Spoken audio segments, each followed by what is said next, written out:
Welcome back to another Devlog run. It has been a while. Today my main goal is to add two main things. So the campfire interaction as well as the combat. So the campfire is something you can interact with, and for that I need to completely revamp the interaction system, which involves adding text which appears when you can interact with something, as well as the relevant button bind and whatnot. And then combat, there's a few things I want to do with the combat. So target locking, I think that'd be very cool, as well as I want blood effects to, or like some sort of gore effects to splatter when you hit an enemy.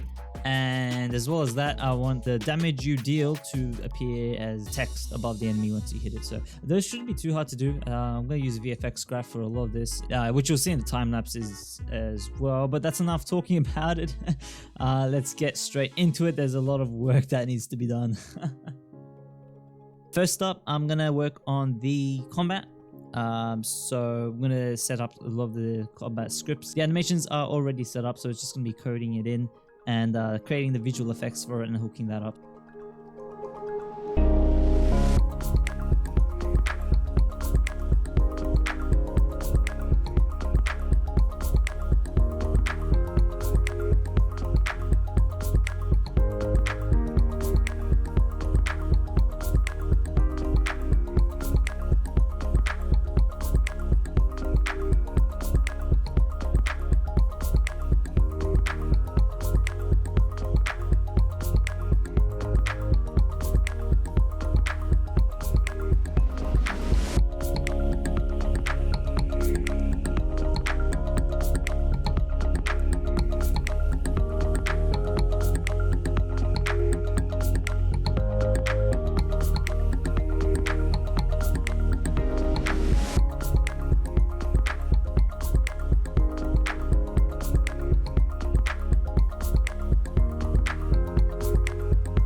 So I'm recording this much later. I'm just going to demonstrate the combat to you guys in person. So what happens is, as I get closer to this dummy enemy, I can hit him. We get a short lag spike. I'm working on trying to fix that. It's just because this initial text here, the slider and the dummy text is getting instantiated. There's a fix for it. I just haven't worked it out yet. But you can see that as I hit him, we get the 30 text, which is the damage our sword currently deals. Sometimes we get a critical hit, which deals more than one hit, essentially. I need to work out a way so that instead of displaying 30 twice, we just display 60, for example, in a different color potentially. But yeah, so that works great. We have the enemy AI hooked up to this cube. So this guy is using a passive AI. So he's only going to attack us when we attack him. So I'm going to attack him right now and go, watch out. There you go. As you can see, Cube of Death is trying to attack us right now. He's moving towards us. If I run away from him, like all the way over here, I'm out of his range. And now if I come back, he's going to completely forget the fact that I existed. And he is back to being passive. The other type of enemy that we have, and is actually coded, I just haven't put it in the scene yet, is the aggressive enemy. So he will attack as soon as we're in his range. It's a pretty simple script. I haven't done any player health yet, so we don't take any damage, or we're actually immortal like a boss. Aside from that, I added combat locking. So if I hold right click, we now lock on to the closest enemy, and you can see that our player moves around that enemy. So I'm pressing A at the moment, and we're just moving in a circle around that enemy. So this whole combat works around it now. This works just by finding the closest enemy to the player in a certain range. So It's not too hard to do. But yeah, so I added this cool combat locking effect, which is quite cool. I'm quite happy with it. I like how the field of view changes as well. you can see that we slightly zoom in and out the field of view, as well as these black borders, which I think gives it a quite nice cinematic effect. Speaking about combat, I just want to mention the camera, because the camera initially was quite bad, but now the camera is quite smooth. So even if I'm interacting with the campfire, you'll see that we sit down, and when we get up, our camera doesn't float back to here like it used to. The camera just continues back from where we are in the campfire. So yeah, I'm quite happy with that. That's a much better effect as well. On to interactables.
So with the interactables, my main thing was to make it so text appears, obviously, and it should show what action it is, as well as the button press it is. The way I did this is basically by splitting everything up into a virtual class. So every interactable follows the virtual interactable object class. Now, an interactable object has the main virtual void being action, as well as stop action. So every object, once we press action, we can give it its own script to say, okay, you're overwriting the action method by doing your own unique thing. So for example, the campfire, its own action method says, okay, sit down, go to the inventory state on the character, since we're using state machines, and put the camera in this position, blah, blah, blah, target this, whatnot. So it's actually quite handy. So what this means is actually that nothing is connected to each other. But it all works in a very modular way, and because of that, it's super expandable. I can easily just add another version of an interactable object, like a door, for example, by giving it its own script that it inherits from the virtual class. So testing out the interactions, our dog is now an interactable object, which is quite interesting because our dog is completely separate to other interactable objects. The way the text is actually quite interesting. It's on its 2D canvas. what this does is it resizes the text based on the size it should be on screen. So the size the text is on screen never changes, which means it's good because, for example, if I get closer to Cube of Death, you'll see it becomes a bit blurry. That's not good. With the interactions, I've come up with a fix, and I have to add that to the enemies. But with the interaction fix is it's on a canvas, and the text on screen, its position is set to the object's position in its screen space. That probably made zero sense to most of you guys.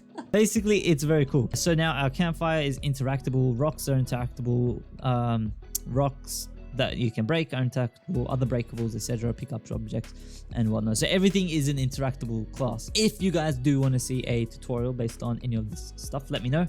I'm more than happy to do a tutorial once I find some time. I am extremely busy with uni at the moment. Crafting was meant to be in this devlog, but I failed, so it's going to be in the next one. Yeah. That's it from me, guys. I will catch you in the next video. Take care and peace.